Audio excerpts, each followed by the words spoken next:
Bez poznania minulosti nepochopíme prítomnosť a budeme neistí pri našich krokoch do budúcnosti.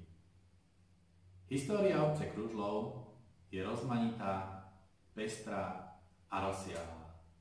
Dalo by sa o nej napísať množstvo kníh. Obec sa nachádza 13 km od mesta Bardejov pri rieke Slatvinec, ktorá sa vlieva do rieky Topľa.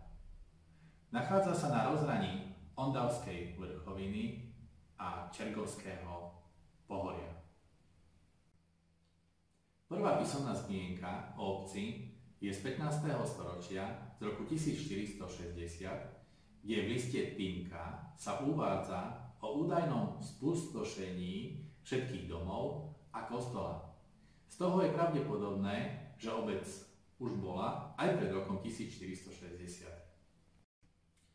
Z histórie sa dozvedáme, že v 19. storočí v časti Kružlovská huta boli železiarne, kde sa tavila železná ruda. V roku 1903 Theodor Faust prenajal tieto priestory na 20 rokov, kde vznikla skláreň. Skláreň vyrábala technické sklo, brúsené sklo, ktoré sa vyvážalo do zahraničia. Roky 1950 až 1954 boli pre obyvateľov najťažšie. Bolo potrebné riešiť nezamestnanosť. Preto sa vytvoril závod s názvom Kovoslužba, kde sa vyrábali murárske fúriky a miešačky na betón.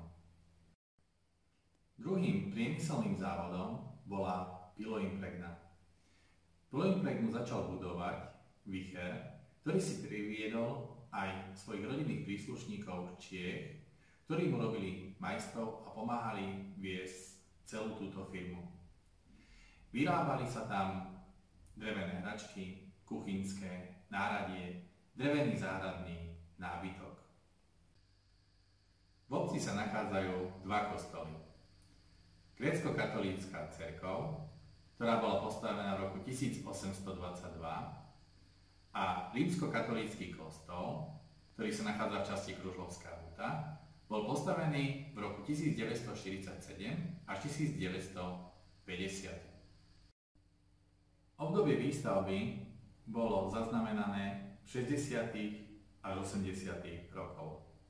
V obci sa začali budovať rodinné domy, stavala sa kultúrno-správna budova, zdravotné stredisko, základná škola.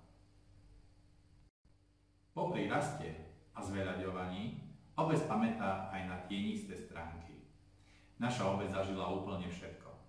Povstania, vojny, požiare, povodne.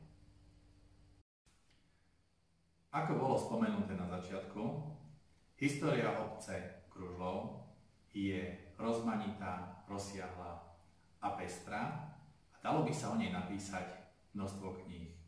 Preto vzniklo jedno knižné dielo, ktoré napísal otec František Dancák s názvom Kružlov a jeho premeny. Ďakujem.